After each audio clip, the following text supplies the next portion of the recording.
40 লাখ মহিলাৰে সংগঠিত আমাৰ আত্মসহায়ক গোটৰ আন্দোলনে আজি এক নতুন স্তৰত থিয় হৈছে। 9 লাখ মহিলাই বছৰি লাখ টকাতকৈও অধিক ব্যৱসায় কৰি আমাৰ মহিলাৰ অদম্য শক্তিক প্ৰতিনিধিত্ব কৰিছে।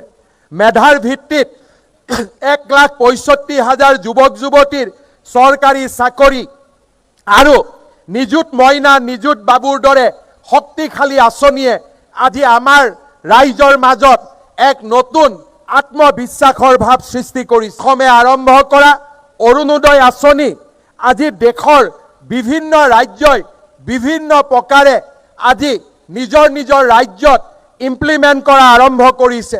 আত্মসহায়ক গোটক লৈ আমি আৰম্ভ কৰা উদ্যমিতা অভিযানে আজি ভাৰতৰ বিভিন্ন ৰাজ্যত ৰূপায়ণৰ পথত আগবাঢ়িছে। অসম মডেলৰ এক ডাঙৰ স্তম্ভ হৈছে স্বচ্ছতা আৰু মেধাভিত্তিক নিযুক্তি। অসমৰ দৰে এখন দৰিদ্ৰ আৰু পিছপৰা ৰাজ্যই মাত্ৰ 5 বছৰৰ ভিতৰতে 1,65,000 চৰকাৰী চাকৰি মেধাৰ ভিত্তিত নিযুক্তি দি প্ৰমাণ কৰিছে যে আজি আমি অসম এখন নতুন বিকাশৰ পথেৰে যাবলৈ, এটা নতুন বিকাশৰ সোণোৱালী পথেৰে আগবাঢ়ি যাবলৈ আমি সাজু হৈ আছোঁ। ভূমি সংস্কাৰৰ পৰা স্বাস্থ্য সেৱাৰ পৰা ডিজিটেল প্ৰশাসনলৈকে আজি আমাৰ ৰাজ্যখন প্ৰতিটো দিশতে আগবাঢ়িব পাৰিছে। আমাৰ পৰৱৰ্তী লক্ষ্য হৈছে বুদ্ধিদীপ্ত প্ৰশাসন, য'ত নেকি ডেশ্ববোৰ্ড, কৃত্ৰিম বুদ্ধিমত্তা আৰু প্ৰেডিক্টিভ ছিষ্টেমৰ জৰিয়তে দ্ৰুত, সঠিক আৰু নাগৰিক কেন্দ্ৰিক আমি সিদ্ধান্ত গ্ৰহণ কৰিব পাৰোঁ। আমাৰ লক্ষ্য হৈছে অহা 5টা বছৰত অসম মডেলক আমি আৰু বেছি শক্তিশালী কৰি তোলা, ৰাষ্ট্ৰৰ মাজত অসমক বিকাশৰ আৰু সামাজিক ন্যায়ৰ এক মূৰ্ত উদাহৰণ হিচাপে স্থাপন কৰা। শ্ৰদ্ধা ৰাইজ, যোৱা 5টা বছৰত আমি লোৱা বিভিন্ন পদক্ষেপত যোৱা চৰকাৰৰ 5টা বছৰৰ পিছত বৰ্তমান চৰকাৰৰ 100টা দিনত তাক আকৌ এবাৰ প্ৰতিফলিত কৰাৰ বাবে আমি চেষ্টা কৰিছোঁ। চৰকাৰ গঠন হোৱাৰ পিছতেই প্ৰথমখন বিধানসভাতে ইউনিফৰ্ম চিভিল কোড আমি গ্ৰহণ কৰি নাৰীৰ মৰ্যাদা অধিকাৰ আজি আমি আইনী সুৰক্ষা প্ৰদান কৰিব পাৰিছোঁ। 1,65,000 নিযুক্তিৰ পিছত আৰু 2 লাখ চৰকাৰী চাকৰি দিয়াৰ দিশত আমাৰ ৰাজ্য চৰকাৰে দ্ৰুত গতিত আগবাঢ়িছে। গুৱাহাটী বিমানবন্দৰৰ কাষত নতুন ছেটেলাইট চিটিৰ সংকল্পৰে ভাৰতৰ অগ্ৰণী, ভাৰতৰ আগশাৰীৰ ৰাজ্যসমূহৰ লগত আমাৰ ৰাজ্যখনক থিয় কৰাৰ সংকল্পৰে আজি আমি ধাৱমান হৈছোঁ। 112ৰ দৰে সেৱাক আধুনিক ৰূপ দি আৰ্তজনৰ কাষত থিয় দিয়াৰ বাবে আজি আমি সংকল্প গ্ৰহণ কৰিছোঁ।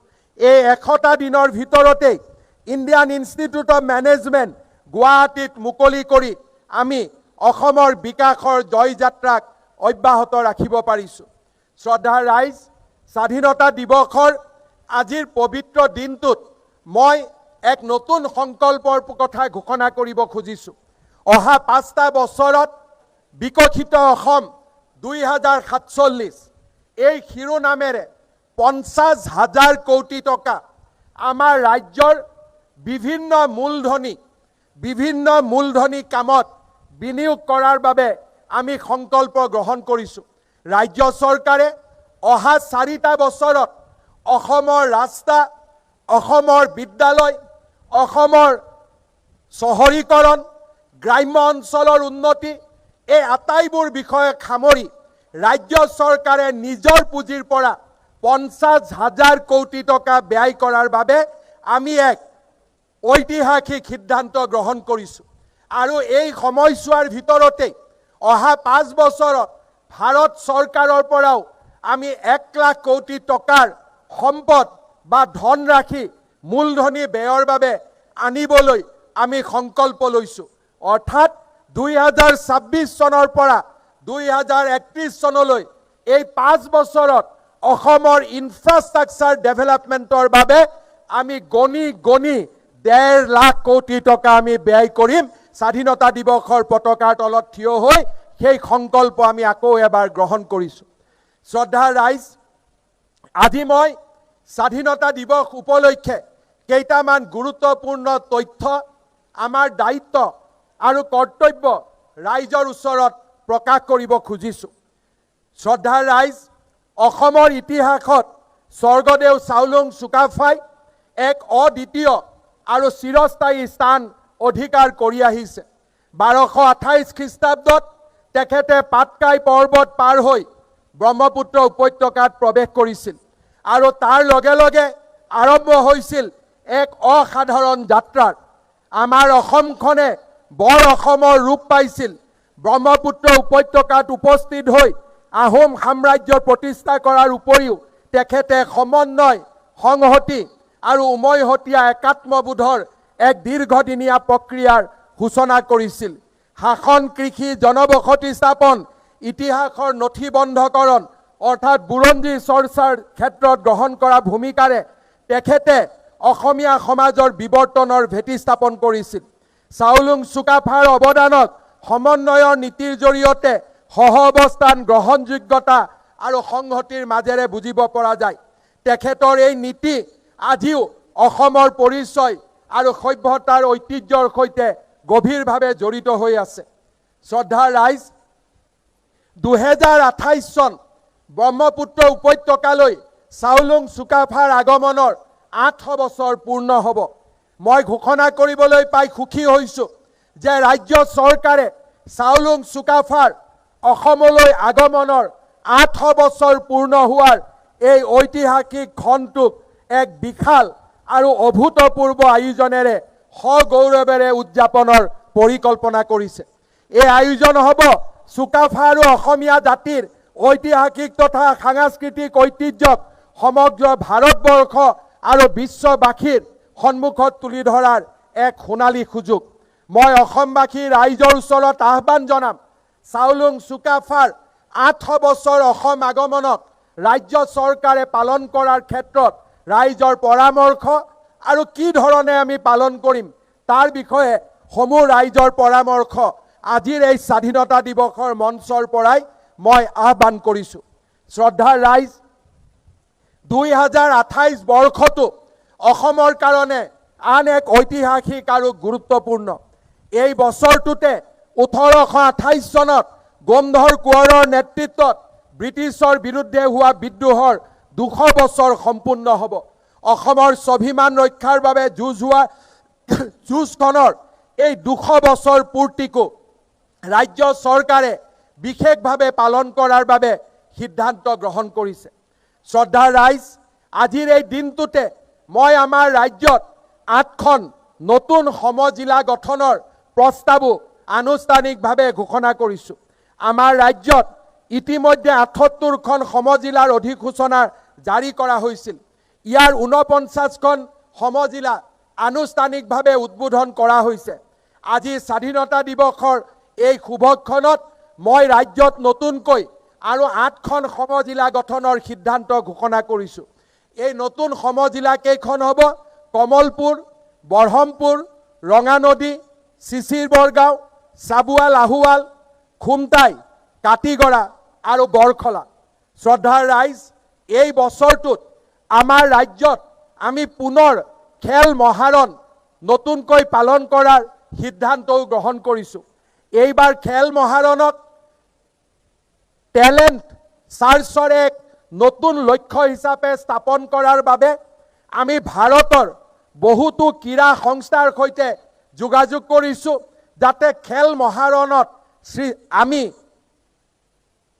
চিনাক্ত কৰিবলৈ সক্ষম হোৱা ক্ৰীড়াবিদসকলক, যুৱক যুৱতীসকলক ৰাষ্ট্ৰৰ বিভিন্ন একাডেমীলৈ আমি পঠিয়াব পাৰোঁ আৰু অসমক ক্ৰীড়াৰ ক্ষেত্ৰত এখন অগ্ৰণী ৰাজ্য হিচাপে আমি প্ৰতিষ্ঠা কৰিব পাৰোঁ। শ্ৰদ্ধাৰ ৰাইজ, এই বছৰটোত আমি 50টাতকৈও অধিক জটিল ৰোগ চিনাক্ত কৰি 18 বছৰৰ তলৰ শিশুসকলৰ চিকিৎসা সম্পূৰ্ণ বিনামূলীয়া কৰাৰ বাবে আমি লোৱা প্ৰচেষ্টাক আৰু অধিক শক্তিশালী কৰিবলৈ আমি সিদ্ধান্ত গ্ৰহণ কৰিছোঁ। শ্ৰদ্ধাৰ ৰাইজ, বাল্য বিবাহ ৰোধৰ ক্ষেত্ৰত অসমে লোৱা সংকল্প আজি দেশৰ ভিতৰতে এক অনুপম আদৰ্শলৈ পৰিণত হৈছে। 2021 চনত মই এই তিৰংগ পতাকাৰ তলত ঘোষণা কৰিছিলোঁ যে আমি বাল্য বিবাহ অসমত আমি সমাপ্ত কৰিম। যোৱা 5টা বছৰত 12,194টা গোচৰ ৰুজু হোৱাৰ লগতে 11,099 জন লোকক আমি বাল্য বিবাহত অপৰাধত গ্ৰেপ্তাৰ কৰিছিলোঁ। ইয়াৰ পিছতে আমি দেখা পাইছিলোঁ যে ৰাজ্যত বাল্য বিবাহ অভাৱনীয়ভাৱে হ্ৰাস পাইছিল আৰু কলেজ ইউনিভাৰ্চিটিত ছাত্ৰীৰ নামভৰ্তি অভাৱনীয়ভাৱে বৃদ্ধি পাইছিল। আজিৰ এই দিনটোতে মই অসম আৰক্ষীক 1 নৱেম্বৰৰ পৰা 30 দিন বাল্য বিবাহৰ বিৰুদ্ধে এক আপোচবিহীন সংগ্ৰামত লিপ্ত হ'বলৈ নিৰ্দেশ জাৰি কৰিছোঁ। এই সংগ্ৰামে সকলো পৰ্যায়ৰ বাল্য বিবাহৰ অপৰাধীক আইনৰ সন্মুখলৈ লৈ অহাৰ বাবে কাম কৰিব আৰু এই সংগ্ৰাম আপোচবিহীনভাৱে আমি আগবঢ়াই লৈ যাম। শ্ৰদ্ধাৰ ৰাইজ, এই সময়ছোৱাত আমি আৰু এক নতুন সামাজিক ব্যাধিৰ সন্মুখীন হৈছোঁ। যোৱা নিৰ্বাচনৰ সময়ত, আশীৰ্বাদ যাত্ৰাৰ সময়ত আৰু যোৱা কেইটামান দিনত বানপানীৰ সময়ত ৰাইজৰ মাজলৈ যোৱাৰ সময়ত মই বহু এনে যুৱতীৰ লগত কথা পতাৰ সৌভাগ্য নহয় দুৰ্ভাগ্য হৈছিলে, যিসকলক স্বামীয়ে বিবাহৰ পিছত পৰিত্যাগ কৰিছিলে। চৰকাৰী কৰ্মচাৰী যিসকলে চৰকাৰী চাকৰি কৰি আছে, তেওঁলোকে প্ৰথমগৰাকী পত্নীক ডাইভোৰ্চ নিদিয়াকৈ আন মহিলাৰ লগত ইনফৰ্মেলি অনানুষ্ঠানিকভাৱে বিবাহত আবদ্ধ হৈছে। প্ৰথমগৰাকী পত্নীৰ কৰুণ বিননিয়ে আমাৰ সকলোৰে হৃদয় স্পৰ্শ কৰে। আজিৰ স্বাধীনতা দিৱসৰ পতাকাৰ তলত থিয় হৈ আমি সিদ্ধান্ত গ্ৰহণ কৰিছোঁ যে যিকোনো চৰকাৰী কৰ্মচাৰীয়ে যদি প্ৰথমগৰাকী পত্নীক পৰিত্যাগ কৰে, প্ৰথমগৰাকী পত্নীয়ে চৰকাৰক আবেদন কৰাৰ লগে লগে সেই চৰকাৰী কৰ্মচাৰী বিষয়াৰ দৰমহাৰ 20% আমি কৰ্তন কৰি সেই পৰিত্যক্তা পত্নীৰ একাউণ্টত আমি জমা দিম, যাতে সেইগৰাকী পত্নীয়ে নিজৰ জীৱন নিৰ্বাহ কৰিব পাৰে। মই বেচৰকাৰী খণ্ডত কাম কৰা কৰ্মচাৰীসকলৰ ক্ষেত্ৰতো এই নিয়ম শৃংখলিত কৰাৰ বাবে এখন আইন বিধানসভাত অনাৰ বাবে প্ৰস্তাৱ গ্ৰহণ কৰিছোঁ। শ্ৰদ্ধাৰ ৰাইজ, বহু বিবাহ আৰু বাল্য বিবাহ এই দুইটা সামাজিক ব্যাধি নিৰ্মাণ নকৰালৈকে আমি ক্ষান্ত নহওঁ। এয়া অসমৰ মা শক্তিৰ ওচৰত, মাতৃশক্তিৰ ওচৰত মোৰ সংকল্প। স্বাধীনতা দিৱসৰ তিৰংগ পতাকাৰ তলত থিয় হৈ মই আকৌ এবাৰ ঘোষণা কৰিছোঁ। শ্ৰদ্ধাৰ ৰাইজ, শাসনলৈ দ্বিতীয়বাৰ উভতি অহাৰ পিছত কেইটামান দিন আগতে অসমৰ উচ্চ পদস্থ চৰকাৰী বিষয়াসকলৰ লগত এক আলোচনাত মই মিলিত হৈছিলোঁ। ডিজিটেল পদ্ধতি আৰু ই-ফাইল ব্যৱস্থা আৰম্ভ হোৱাৰ কাৰণে আমি বুজি পোৱা হ'লোঁ যে আমাৰ সচিবালয়ত কিমানখন কাগজ জমা হৈ আছে। যোৱা 2টা দিনত মই 2টা বিভাগ মই পৰ্যালোচনা কৰিছিলোঁ আৰু দেখা পাইছিলোঁ মাত্ৰ 2টা বিভাগতে প্ৰায় 12,000 এপ্লিকেশ্যন, 12,000 নথি অমীমাংসিত হৈ আছে। আমাৰ চৰকাৰত 38টা বিভাগ আছে। অৰ্থাৎ আমি যদি অনুমান কৰিব পাৰোঁ, তেতিয়াহ'লে আমি স্বীকাৰ কৰাত মোৰ কোনো বেয়াও লগা নাই যে আজি আমাৰ ৰাজ্যৰ সচিবালয়ত 1 লাখ নথি পেণ্ডিং হৈ আছে। অৰ্থাৎ 1 লাখ জনতাৰ হুমুনিয়া, 1 লাখ জনতাৰ বেদনা আৰু 1 লাখ জনতাৰ কষ্ট ছেক্ৰেটেৰিয়েটৰ ফাইলৰ মাজত সীমাবদ্ধ হৈ আছে। আৰু যদি আমি এই হিচাপ সঞ্চালকালয় আৰু ডিচি কোৰ্টলৈকে যদি আগবঢ়াই লৈ যাওঁ, মই অনুমান কৰিব পাৰোঁ যে আমাৰ ৰাজ্যত 5 লাখতকৈও বেছি এপ্লিকেশ্যন, বেছি ফাইল আজিৰ দিনটোত পেণ্ডিং হৈ আছে। নিষ্পত্তিৰ আশাৰে ৰাইজে অপেক্ষা কৰি আছে। মই ৰাজ্যৰ মুখ্য সচিব আৰু অতিৰিক্ত মুখ্য সচিবসকলৰ নেতৃত্বত এখন কমিটি গঠন কৰি দিম, যাৰ দ্বাৰা মিছন সদ্ভাৱনা, প্ৰজেক্ট সদ্ভাৱনা আমি 2 অক্টোবৰৰ পৰা আৰম্ভ কৰিম আৰু 2 অক্টোবৰৰ পৰা 31 জানুৱাৰীৰ ভিতৰত অসমৰ চৰকাৰী ফাইল, চৰকাৰী নথি, চৰকাৰী এপ্লিকেশ্যন যিমানবোৰ পেণ্ডিং হৈ আছে সেক্ৰেটাৰিয়েট, ডাইৰেক্টৰেট আৰু ডিষ্ট্ৰিক্ট অফিচত তাক আমি মিছন মুডত আমি নিষ্পত্তি কৰিম। চৰকাৰী বিষয়াসকলক মই আকৌ এবাৰ সতৰ্ক আৰু সাৱধান কৰি দিব বিচাৰিছোঁ। আমাৰ ৰাইজ পৰিৱৰ্তন হৈছে। ৰাইজৰ সহিষ্ণুতা আৰু ৰাইজৰ ধৈৰ্যৰ পৰীক্ষা লোৱাৰ সময় এতিয়া পাৰ হৈ গ'ল। কোনোবা চৰকাৰী বিষয়া আৰু চৰকাৰী কৰ্মচাৰীয়ে যদি ভাবে যে এতিয়াও ৰাইজৰ ধৈৰ্য আৰু ৰাজ্যৰ সহিষ্ণুতাৰ পৰীক্ষা লোৱাৰ সময় আছে, তেতিয়াহ'লে মই ক'ম যে তেওঁলোকে মূৰ্খৰ স্বৰ্গত বাস কৰিছে। এতিয়া ডিজিটেল যুগত ৰাইজ সতৰ্ক, ৰাইজ সক্ৰিয়। যদি আহিবলগীয়া ধুমুহাৰ পৰা আমি নিজক বচাব বিচাৰোঁ, তেতিয়াহ'লে প্ৰতিজন চৰকাৰী বিষয়া, মন্ত্ৰী আমোলাই ৰাইজৰ সেৱাৰ কামত নিজকে নিয়োগ কৰিব লাগিব। তাৰ কোনো বিকল্প মই অন্তত দেখা পোৱা নাই। শ্ৰদ্ধাৰ ৰাইজ, এই একেই চিন্তাৰে অহা ডিচেম্বৰ মাহৰ পৰা আমি মিছন বসুন্ধৰা 4.0 আমি আৰম্ভ কৰিম। শ্ৰদ্ধাৰ ৰাইজ, আজিৰ এই দিনটোতে মই আকৌ এটা ঐতিহাসিক ক্ষণৰ কথা আলোচনা কৰিব খুজিছোঁ। 1901 চনত উচ্চ শিক্ষাৰ আৰম্ভণিৰে অসমত কটন কলেজৰ জন্ম হৈছিল। আজি 2026 চন, অৰ্থাৎ কটন কলেজে 125 বছৰৰ গৌৰৱময় ঐতিহ্য পূৰ্ণ কৰিলে। কটন কলেজৰ শৈক্ষিক বিকাশৰ এই গুৰুত্বপূৰ্ণ খণ্ডটোত মই কটন মহাবিদ্যালয়ৰ উন্নয়নৰ বাবে 100 কোটি টকা ঘোষণা কৰিছোঁ। ৰাজ্যৰ উচ্চ শিক্ষা জগতখনক নেতৃত্ব দিয়া কটন কলেজৰ উদাহৰণে ৰাইজৰ উচ্চ শিক্ষা জগতখনক নিশ্চিতভাৱে সদায়ে অনুপ্ৰাণিত কৰি ৰাখিব। শ্ৰদ্ধাৰ ৰাইজ, যোৱা সময়ছোৱাত এডভান্টেজ আছাম 2.0ৰ জৰিয়তে আমি উদ্যোগীকৰণৰ ওপৰত যথেষ্ট কাম কৰিছোঁ। কিন্তু কৃষি খণ্ড উদ্যোগৰ বিকল্প হ'ব নোৱাৰে। ৰাজ্যত প্ৰচুৰ জলসিঞ্চনৰ সম্ভাৱনাৰ সৃষ্টি কৰি আমি ৰাজ্যৰ কৃষি খণ্ডক আগুৱাই লৈ যাব লাগিব। উচ্চ শিক্ষিত যুৱক যুৱতীক কৃষি খণ্ডলৈ আমি আকৰ্ষণ কৰিব লাগিব। আৰু সেইবাবে আজি আমি ঘোষণা কৰিছোঁ যে ৰাজ্যৰ শিক্ষিত, উদ্যমী আৰু প্ৰগতিশীল কৃষকক আমি এনে 1000 কৃষকক মুখ্যমন্ত্ৰীৰ কৃষি উৎকৰ্ষ বঁটা প্ৰদান কৰিম। 10,000, অহা 5 বছৰত 10,000 আৰু এই বছৰত 1000 কৃষকক আমি নগদ 1 লাখ টকাৰে এনেকৈ সন্মানিত কৰাৰ বাবে আমি সিদ্ধান্ত গ্ৰহণ কৰিছোঁ। শ্ৰদ্ধাৰ ৰাইজ, আজিৰ দিনটোত ৰাজ্য চৰকাৰে আৰু এক নতুন সিদ্ধান্ত গ্ৰহণ কৰিছে। আমাৰ যুৱ প্ৰজন্ম আমাৰ ভৱিষ্যত। মই জেন আলফা এই কনচেপ্টবিলাকত মই বিশ্বাস নকৰোঁ। এইবিলাক হৈছে ইউৰোপীয়ান সংস্কৃতিৰ পৰা অহা একোটা কনচেপ্ট। কিন্তু আমাৰ জীৱনৰ বাবে আমাৰ পুত্ৰ আৰু কন্যাতকৈ ডাঙৰ একোৱেই হ'ব নোৱাৰে।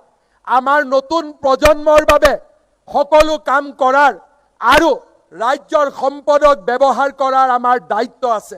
মোৰ বাবে বিদ্যালয়ত, মহাবিদ্যালয়ত পাঠ কৰা, অধ্যয়ন কৰা, বিশ্ববিদ্যালয়ত অধ্যয়ন কৰা তেওঁলোক জেন আলফা নহয়। মোৰ বাবে তেওঁলোক মোৰ পুত্ৰ, মোৰ বাবে তেওঁলোক মোৰ কন্যা। আৰু সেয়েহে ৰাজ্যৰ যুৱ সমাজক শৃংখলিতভাৱে বিকাশৰ পথলৈ আগবঢ়াই লৈ যোৱাৰ বাবে আজি আমি এটা ৰাজ্য চৰকাৰত ইউথ ডেভেলপমেণ্ট এণ্ড এম্পাৱাৰমেণ্ট নামে এটা নতুন বিভাগ, যুৱ সবলীকৰণ আৰু উন্নয়ন নামে এটা নতুন বিভাগ নিৰ্মাণ কৰাৰ সিদ্ধান্ত মই তিৰংগ পতাকাৰ তলত থিয় হৈ ঘোষণা কৰিছোঁ। NCC, NSS, নেহেৰু যুৱ কেন্দ্ৰ, যুৱক যুৱতীৰ বাবে স্কিল, আমাৰ আৰ্থিকভাৱে পিছপৰা যুৱক যুৱতীৰ বাবে বিভিন্ন আৰ্থিক অনুদান বিশ্বমানৰ স্কিল এই গোটেইবিলাকক সামৰি যুৱ সবলীকৰণ আৰু উন্নয়ন বিভাগটোৱে কাম কৰিব। মই ৰাজ্যৰ যুৱ প্ৰজন্মক পুনৰ এবাৰ দেশপ্ৰেমৰ শক্তিৰে আলোড়িত হৈ পশ্চিমীয়া সভ্যতাৰে নহয় ভাৰতৰ সভ্যতাৰে অনুপ্ৰেৰণা লৈ ৰাজ্যখনৰ উন্নয়ন আৰু দেশৰ উন্নয়নৰ বাবে নিজক আকৌ এবাৰ উৎসৰ্গা কৰিবলৈ আহ্বান জনাইছোঁ। শ্ৰদ্ধাৰ ৰাইজ, যোৱা বিধানসভাত আমি এক সিদ্ধান্ত গ্ৰহণ কৰিছিলোঁ যে আমাৰ মঠ মন্দিৰ দেৱালয়ৰ আশে পাশে মাত্ৰ অসমত ৩টা প্ৰজন্ম বাস কৰা ব্যক্তিয়েহে মাটি কিনা বেচা কৰিব পাৰিব। এই আইন সফলভাৱে গৃহীত হোৱাৰ পিছত আজি মই ঘোষণা কৰিব খুজিছোঁ যে আমাৰ ৰাজ্যৰ 40টা ৰেভিনিউ চাৰ্কুলত অৰ্থাৎ 40টা ৰাজচক্ৰ, সেই ৰাজচক্ৰৰ 3টা প্ৰজন্মৰ বাসিন্দাসকলেহে মাটি কিনা বেচা কৰিব পাৰিব। ইয়াৰ জৰিয়তে অসমৰ থলুৱা আৰু খিলঞ্জীয়া ৰাইজৰ ভূমিৰ অধিকাৰ আমি শক্তিশালী কৰিব পাৰিম আৰু আমাৰ অসমীয়া ৰাইজৰ অসমবাসী ৰাইজৰ ভূমিৰ অধিকাৰ আমি সুনিশ্চিত কৰিব পাৰিম। শ্ৰদ্ধাৰ ৰাইজ, আমাৰ ৰাজ্যৰ বাবে অৰুণোদয় মহিলা উদ্যমিতাৰ লগতে ৰাজ্যৰ পৰিকাঠামো নিৰ্মাণ আমাৰ বাবে এক উল্লেখযোগ্য দায়িত্ব। অসমমালা 4.0ৰ জৰিয়তে আজিৰ এই স্বাধীনতা দিৱসৰ তিৰংগ পতাকাৰ তলত থিয় হৈ মই নতুনকৈ আৰু ৬০০০ কিলোমিটাৰ অসমমালাৰ পথ নিৰ্মাণ কৰাৰ সংকল্প ঘোষণা কৰিছোঁ। বাইহাটা চাৰিআলিৰ পৰা তেজপুৰলৈ 4-লেনযুক্ত পথ, গুৱাহাটী বিমানবন্দৰৰ পৰা জালুকবাৰীলৈ এলিভেটেড কৰিডৰ, পলাশবাৰী শুৱালকুছি, ধুবুৰী ফুলবাৰী, মাজুলী যোৰহাট আৰু মৰিগাঁও দলঙৰ মাজত সংযোগী দলঙৰ নিৰ্মাণৰ কাম দ্ৰুত গতিত আগবাঢ়িছে। শিলচৰত গ্ৰীণফিল্ড বিমানবন্দৰ, ৰূপসী বিমানবন্দৰৰ আধুনিকৰণ আৰু গুৱাহাটী বিমানবন্দৰক মালবাহী ব্যৱস্থাৰ এক পৰিকাঠামো হিচাপে নিৰ্মাণ কৰাৰ ক্ষেত্ৰত আজি আমি তীব্ৰ গতিত আগবাঢ়িছোঁ। জলবিদ্যুৎ, সৌৰ শক্তি, তাপবিদ্যুৎ আৰু শক্তি সংৰক্ষণত বৃহৎ বিনিয়োগৰ জৰিয়তে আমি অসমক সেউজ শক্তিৰ ভাণ্ডাৰ হিচাপে নিৰ্মাণ কৰাৰ কামত আমি দ্ৰুত গতিত আগবাঢ়িছোঁ। ৰাজ্যৰ প্ৰতিটো সাব চেণ্টাৰতে একোজনকৈ ডক্টৰৰ ব্যৱস্থাৰে আমি ৰাজ্যৰ স্বাস্থ্য খণ্ডক নতুনকৈ সজাই পৰাই তোলাৰ প্ৰচেষ্টা কৰিছোঁ। চৰাইদেউৰ পিছত মাজুলীৰ বৈষ্ণৱ সংস্কৃতি, আমাৰ বাপতিসাহোন বিহুক আমি ইউনেস্কোৰ স্বীকৃতি প্ৰদানৰ দিশত আগবঢ়াই লৈ যাবলৈ সিদ্ধান্ত গ্ৰহণ কৰিছোঁ। ৰাজ্যৰ চাহ বাগিচাৰ ৩.৫ লাখ শ্ৰমিকক ভূমি স্বত্ব প্ৰদানৰ আমাৰ সংকল্প ৰূপায়ণৰ ক্ষেত্ৰত আজি আমি দৃঢ় গতিত আগবাঢ়িছোঁ। যুৱ প্ৰজন্মক বিশ্বমানৰ দক্ষতা আৰু নতুন সুযোগেৰে সমৃদ্ধ কৰিবলৈ animation, visual effect, gaming, comics and extended reality প্ৰতিভা বিকাশ নীতিও আমাৰ ৰাজ্যত আমি প্ৰৱৰ্তনৰ বাবে সিদ্ধান্ত গ্ৰহণ কৰিছোঁ। ডিব্ৰুগড়ৰ উন্নয়নৰ বাবে দ্বিতীয় ৰাজধানী হিচাপে উন্নয়নৰ বাবে ইতিমধ্যে আমি ৫০০ কোটি টকা আমি ঘোষণা কৰিছোঁ। শ্ৰদ্ধাৰ ৰাইজ, পৰিকাঠামো, চৰকাৰী ব্যৱস্থা ইয়াৰ পৰা আঁতৰি মই অসমৰ ৰাইজক মোৰ বক্তব্য সমাপ্ত কৰাৰ আগতে মই কেইটামান আবেদন কৰিব বিচাৰিছোঁ। ২০২৬ চন এটা বিশেষ গুৰুত্বপূৰ্ণ চন। এই চনটোতে লোকপিয়ল আৰম্ভ হৈছে। লোকপিয়লৰ জৰিয়তে দেশৰ ভৱিষ্যতৰ পৰিকল্পনা প্ৰস্তুত কৰা হয়।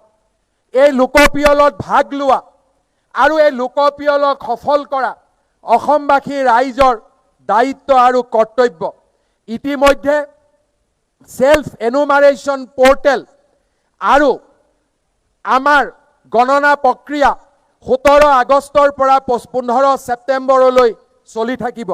মই ৰাজ্যৰ জনতাক এই লোকপিয়লত স্বতঃস্ফূৰ্তভাৱে অংশগ্ৰহণ কৰিবলৈ সিদ্ধান্ত ল'বলৈ মই আহ্বান জনাইছোঁ।